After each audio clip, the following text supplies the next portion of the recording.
No problem, Prashant. No problem.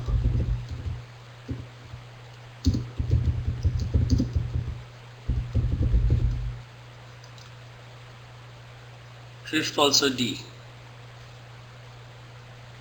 Right, good. Let's go to the question number 6.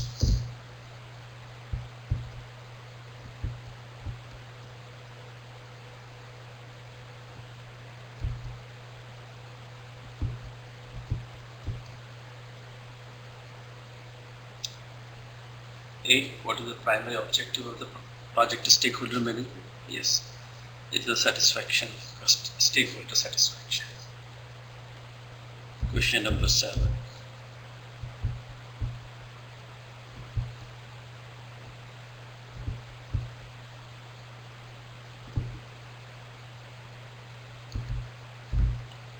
This is going so smooth. That's great. What about question number 8? Maybe we have less people. That's maybe the one of the reasons.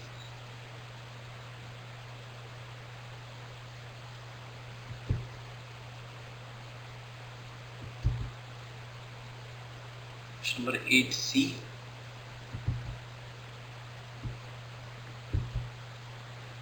I think there's something to discuss now here. What it says, stakeholder management is an important part of project management plan.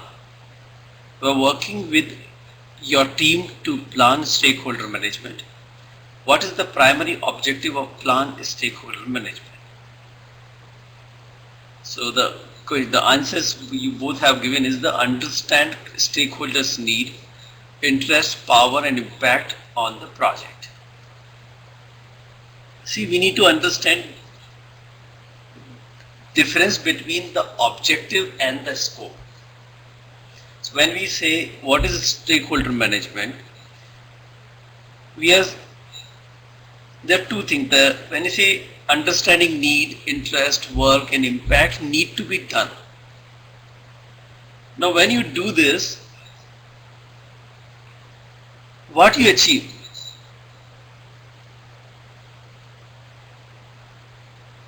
What is your intention is the objective. The intention of doing all these activities, these are activities to be done, but they are not objective. We are going to achieve something out of it. Why we are doing this? Because the first thing was to get the understanding or the stakeholder satisfaction. But by understanding the need, interest, power and impact on the project, why we are doing, so that we can have a clear actionable plan to take some action for stakeholder satisfaction. And how the stakeholder will be satisfied? More they will be involved in the project, more they will be satisfied. We need to bring their involvement into the project. So in this case, the D is the right answer. Provide a clear actionable plan to interact with stakeholders to support project.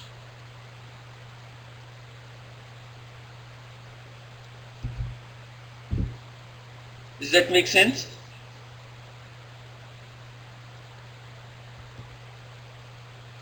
Let's see question number 9.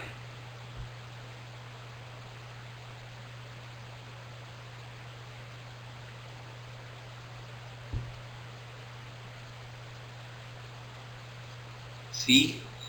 Okay.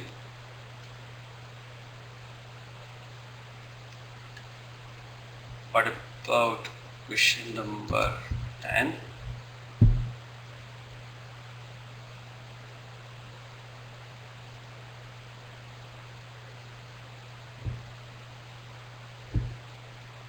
PMP. Right.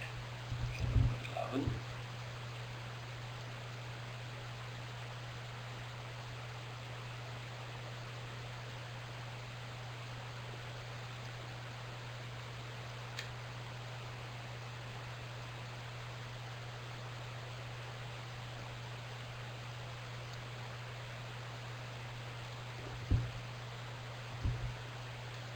Good morning, Anil. And We are on the question number 11 of stakeholder management.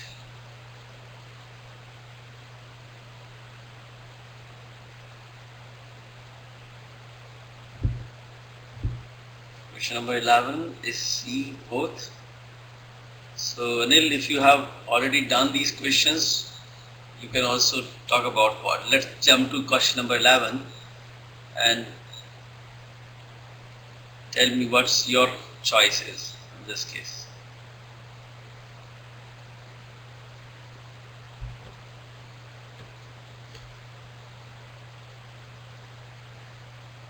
C.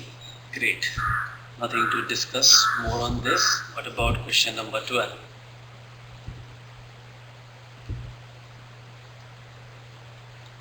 A, B.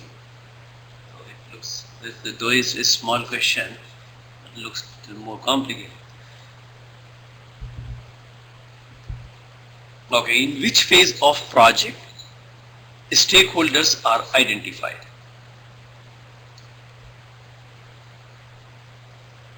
Okay, in which phase of the project the stakeholders can be identified? Let me correct this answer. Let me make it a little bit different in the statement. In which phase of the project stakeholders can be identified?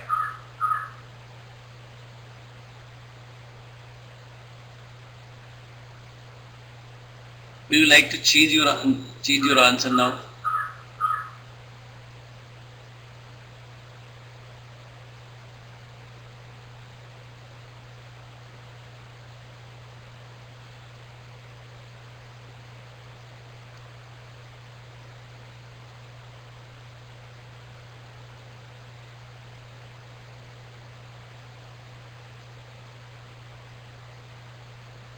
In which phase of the project the stakeholders can be identified?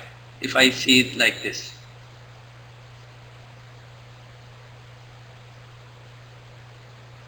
You will still continue with A.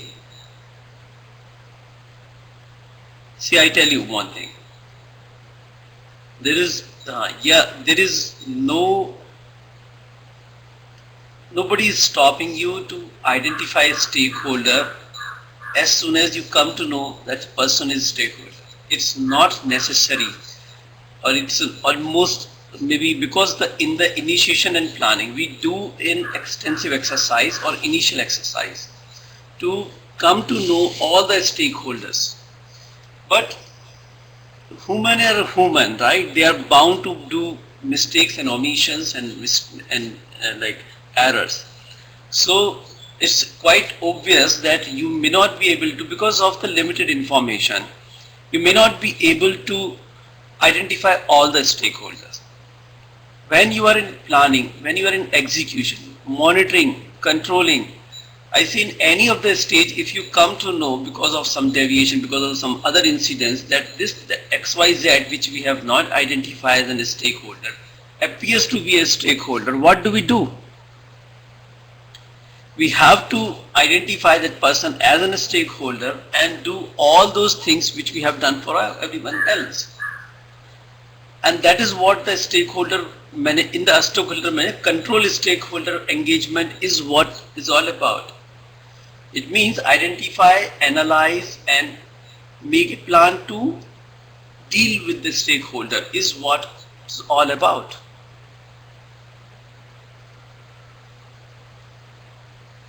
So what we are doing, stakeholders can be identified or need to be identified in all the phases. See, we say we have a recurring controlling activities like every month, every quarter, every fortnight, every week.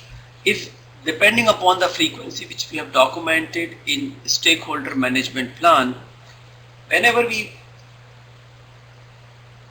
do this, we check for three things. One is, have we identified a new stakeholders? One thing. Second thing we do is, any stakeholder not relevant anymore. Third thing we see, is our analysis still valid? The analysis which we did earlier is still valid. Fourth thing we check our plan, is our plan is still valid. That means whatever we have done at the starting of the project, identifying, planning, we keep doing these things on a regular basis, and that is how we control the stakeholder engagement. So the answer for 12 is D, that the stakeholders to be identified in all the phases of the project.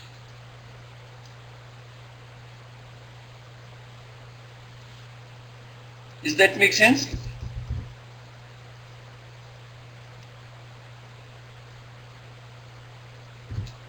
So let's go to question number 13.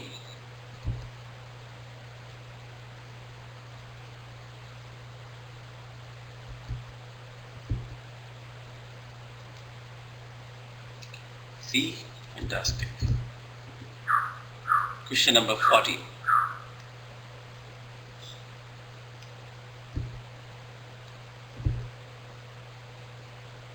All A, yes, which is interest, influence, grid, which is not there actually.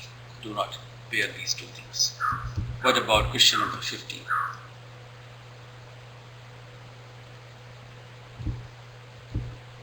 B. That's right. That's what we discussed right just now, that get the stakeholder involved in the project as early as possible. So whenever you find there is a risk with the stakeholders, the best thing is that see if the person is fully engaged in the project. People who are completely engaged in the stakeholders, we have less danger with them. The biggest danger those stakeholder poses biggest problem to the project, which are not regularly involved, and they will going to give you surprises. Okay, so this we close our stakeholder management. You have any question related to stakeholder management or anything else so far?